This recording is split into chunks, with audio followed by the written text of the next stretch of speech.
2, Artist in Recovery. Darryl P. What's going on, dude? It's 8:39 at night, Pacific Standard Time. It's the 21st of February, 2024. Yeah, losing track of time. Why, hell, you ought to know me better than that. It's John Weaver from Roseman, California. Either doing the zombie situation or just the diary of the griever named John Weaver, which would be me. Not really, pal. I haven't been keeping up with the morning videos. I've been trying to sleep a little bit more. I think maybe sometimes the depression usually gets to me sometimes.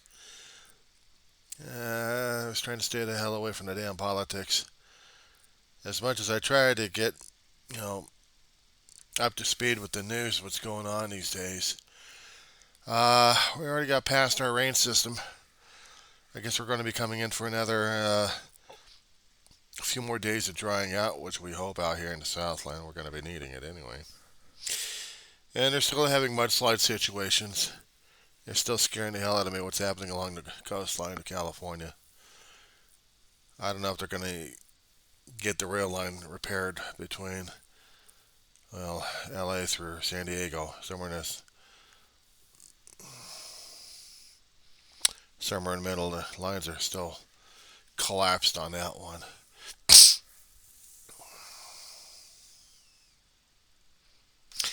San Clemente is the name I was trying to think of at this point, where they actually had collapse in the railroad in the ground over there that they got to get repaired.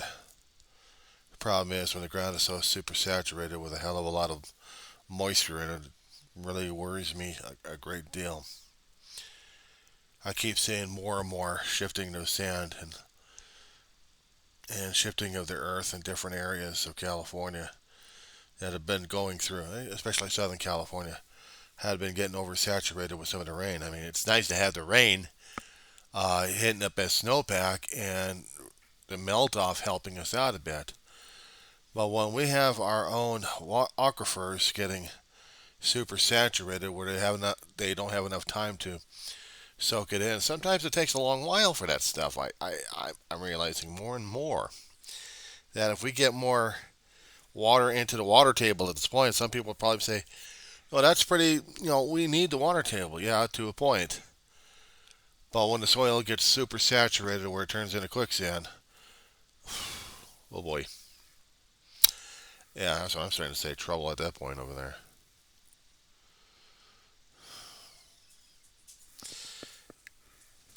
I was checking the vids last night and yesterday regarding certain politicians who want to keep hiding their heads in the sand while things happening in our state are just becoming more and more dangerous for them to deal with. And they'll come across trying to be the savior of their state while other people are saying, are you out of your mind? And they can't wait for the election season to come for their particular state to replace certain elected officials. Colorado's running into the same situation with Lauren Boebert. Oh, she's got a lot of names attached with her from other people, giving her those kind of monikers. And then they are, one district didn't like her, now she's in a new district, and they still don't like her. So she can't get past the damn stigma. And then there's Texas. What was the last few years that they actually been cooked and then frozen because of shifting weather changes that hadn't been recorded to be that extreme sometimes?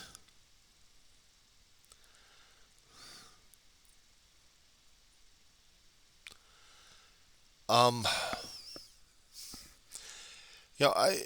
every time this one particular mouth to the south, he made Texas his home, but he was actually coming across the border from up north. And he comes out to Texas and thinks he's all Texan and stuff. No, if he really cared about Texas, he'd be working for Texas, not against Texas. But no,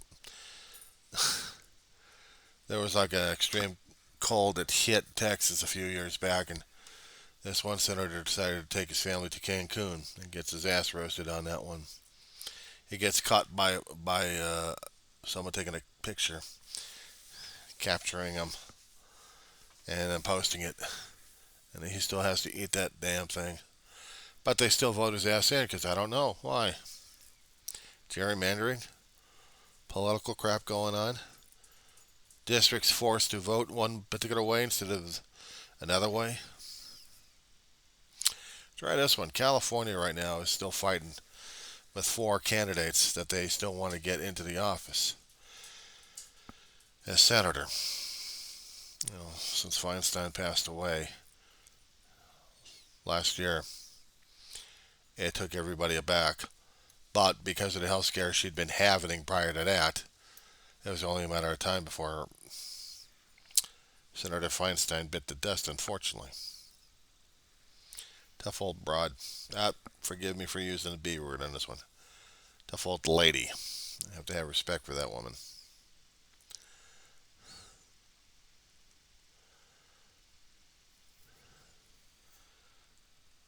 The Senator Boxer retired.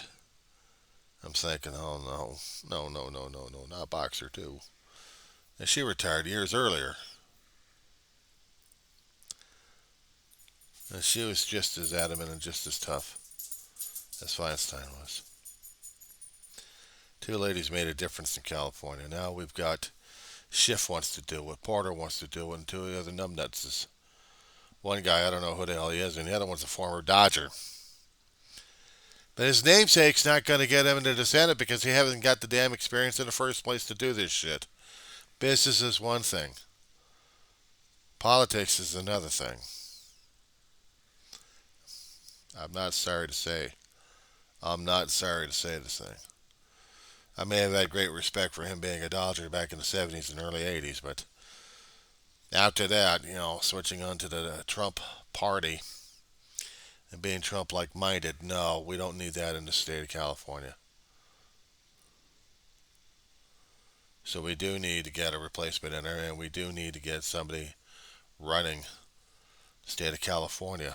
I still like Schiff. He was a hard nose, and he knew what was going on. And so does Porter. Porter would be a good candidate too. It doesn't mean I'm a complete, totally lifer concerning about being a Democrat. I'll vote along party lines. Sometimes I do, but I also find out if I know more about the politician. I mean, both Porter and Schiff seem to be the 2 strong candidates at this point over here. Schiff wasn't backing down for anything in the House, and neither would Porter. Garvey, on the other hand, be kiss ass. I'm sorry to say. My opinion, my observation. Back then, back in the 70s and 80s, he was he was one of the darlings of the Dodgers during those days.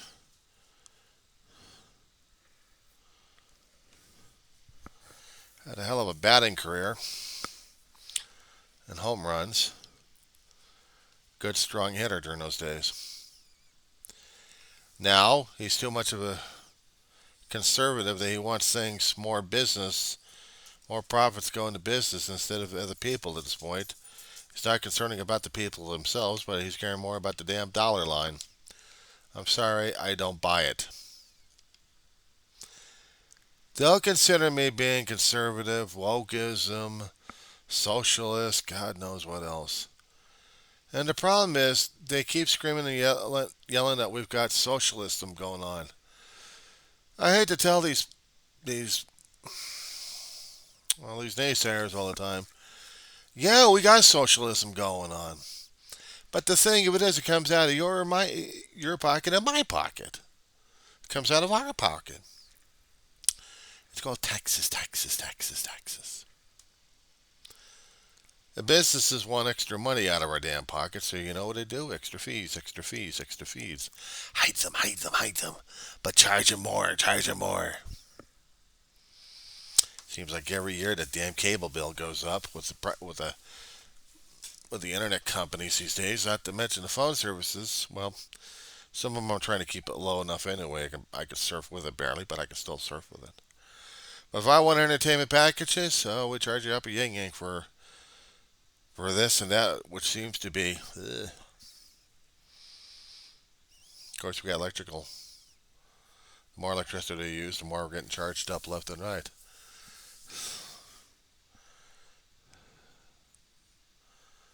My major concern is what I had to deal with. Living on limited means, you have to balance things out left and right. If that wasn't bad enough, the food prices. I know you're going to be screaming, well, it's the president's fault. Well, how is it the president's affecting your damn brace of eggs? You've got industries happening out there.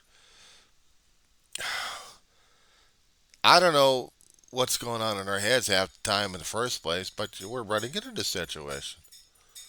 We are. Egg prices going up.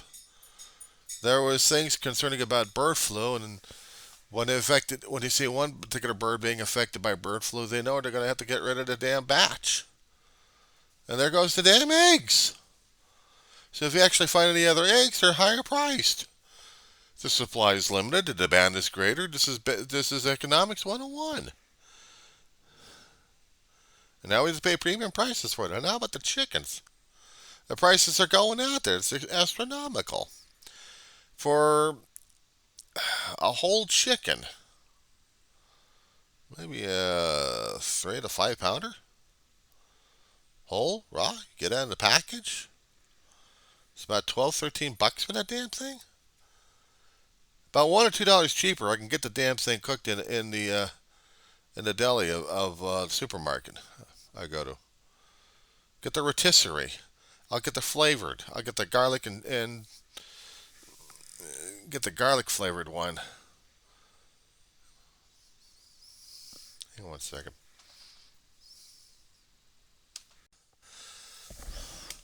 Every time there was some kind of weird ass viral infection happening that affected the animal, we always had higher prices regarding it. Beef went up. We had the mad cow scare about, a few decades ago? And everything else went wacko on that one. Rolled in from England and from Europe into America, and then everybody went crazy, including the Cattlemen Association and every other damn ranch out there dealing with beef. We had to pay higher prices for the damn fast food. Not to mention trying to get a package of frozen burgers. Frozen burgers. It gets so bad when I'm starting to, and those things are getting more and more expensive, by the way. They're getting more and more expensive on that. About 12 to 15, depending on if you get it with 80% or 90% fat. Fat free. The more fat, the less price. The less fat, the higher price. I mean, how does that work? I mean, the more fat you're paying less for, should have been paying more for. But then again, it shrinks up to be a smaller item. And then with less fat, it's a little larger to deal with.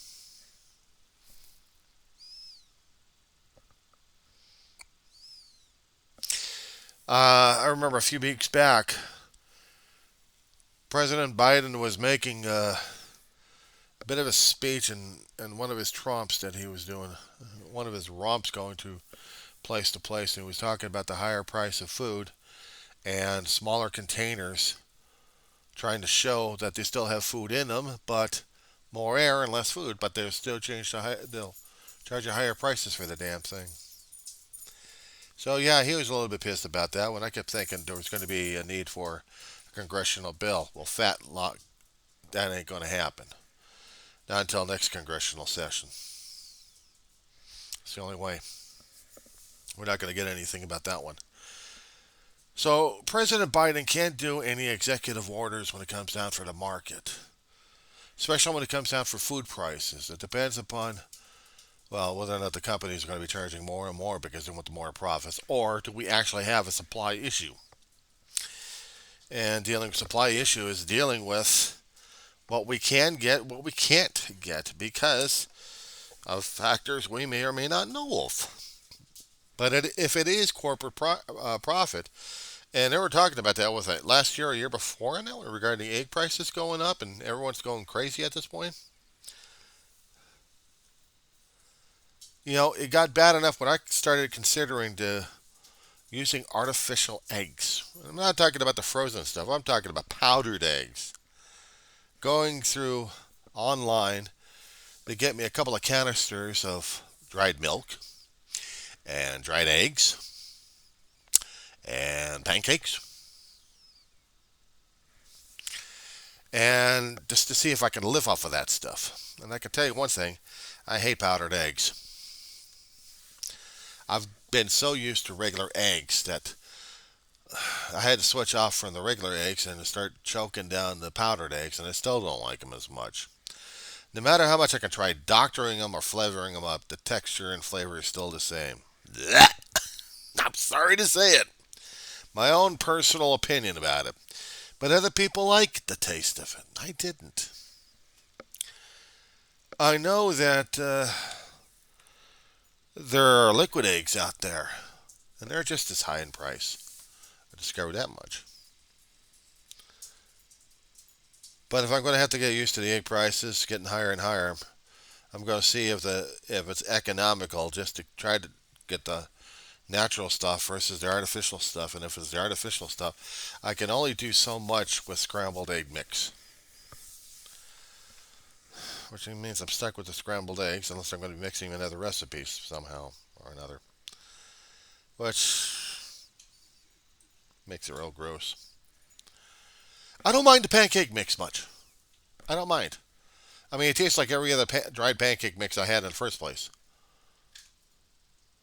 And, I know with a Bisquick itself, I mean, it had add water and that's it, and shake it up. And I kept wondering, if I tried to do that with the other stuff, it's going to be tasting as bland as hell unless I add some stuff to it with the regular Bisquick, and then I can make dumplings with it, water, Bisquick, and that's it. I can make dumplings. Okay. What happens if I want a pancake out of the damn thing? I have to add egg mixture, and I got to add milk to the damn stuff. And now here's the thing: I can add dried milk, and I can add dried egg mixture, and add a little water to it. Get the consistency right on that stuff. I mean, I could do that. But since I've already got the dried mixture for pancakes, I can still make them thin as hell as grapes, or uh, less water, and get them a little bit more thicker so I can have more thicker pancakes. And if I actually had a waffle iron, oh my god, what a concept. I couldn't have those these days. I haven't had waffles in about 2 or 3 years. Bug War kind of did my birthday present a long time ago. About 30 years ago, 35 years ago, actually I had a Hamilton Beach. Yeah, it was a good, decent waffle iron, too.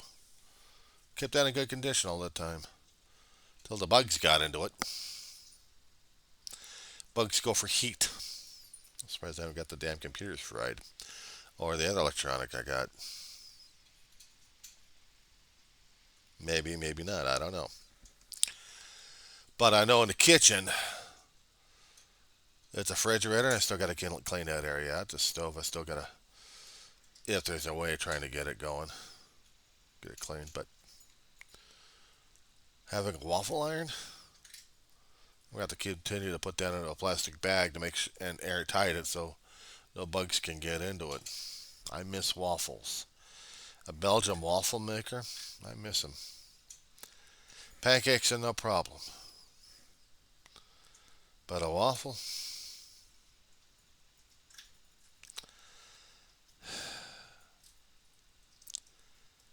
So, how does politics affect things like this? I still try to find a connections on how blaming our current sitting president would affect everything I've got in this apartment here. Yeah, let me see. Well, food prices fluctuate because of supply and demand. That's one thing. President has no authority over bug war except if there's any rules and regulations coming down to the federal government and how to treat such things in apartment complexes. But since nothing's coming down and no executive orders on that thing, there's not much more I can say or do about that one. What else? Let's see. Chemical, food prices. Well, let's see. Social Security disability. That's another thing right there.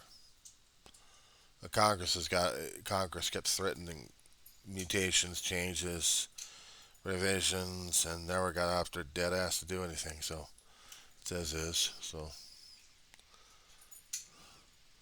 I don't know what else can Congress screw up my life in the first place. I don't know. But will the two Democrats affect the way I live right now as it is? I don't know that either. I do know bug wars here. I still have to deal with that. I have to deal with the food prices as they're going up and up. I have to limit of the stuff I need to get and also the things I would love to have for treats. I have to buy in bulk and use up what other food stamps I've got to get stuff in bulk. That'll last for maybe 2 or 3 weeks if possible. You know, a huge box of ramen noodles, regardless if it's beef or chicken. They don't even have any other flavor than that. But these things are simple. You just have to throw the things that you can find. Even canned chicken will work. Throw that stuff in there in the water while it's cooking up the noodles and then plopping it into a bowl and then chow down. Or even a can of vegetables. Maybe if you had threw in a potato to cook the broth in for a little bit just to soften it up a bit. I can make a stew out of the ramen noodle beef. If I can't get the beef bouillon, I'll just use whatever packets I got for the ramen itself, use the ramen for something else, but just cook up beef stew if I have to. Where am I going to get the beef? Well, what do you think hamburger is? Wrap the hamburger a bit till I get it cooked enough, and then throw it into the sauce and simmer the damn thing for a while. Cook it through. Make sure the meat juices are being cooked thoroughly enough. The meat flavoring is in there. Besides the salty artificial beef flavoring in there. And if there's any vegetables, potatoes, starches, I can make my own beef stew. I get sick and tired of eating chicken noodle soup, that's for damn sure. I mean, ramen's okay, but I can only go through so much of onions and chicken pieces in the thing with the ramen noodles and just eat it that way. And that's how it is. Don't get started on it because I know some people out there saying, well, I'll get you another food drive. Says, I'm doing okay. Fine. I'm okay on that. It's trying to be economical here. It's trying to see what I can and can't deal with.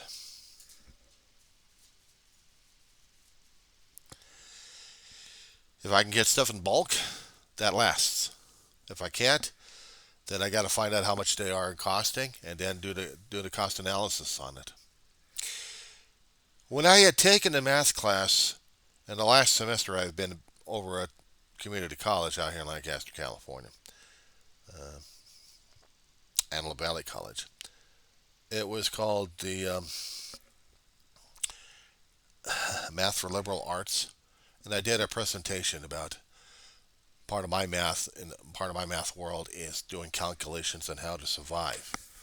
And I didn't realize I was doing some algebraic expressions in my head just to get things going. But I did what I did to get things worked on. you get, and I was trying to explain this a while ago. This is part of the socialism stuff. We want to talk about socialism. However, I'm going to do that in another video. Another video.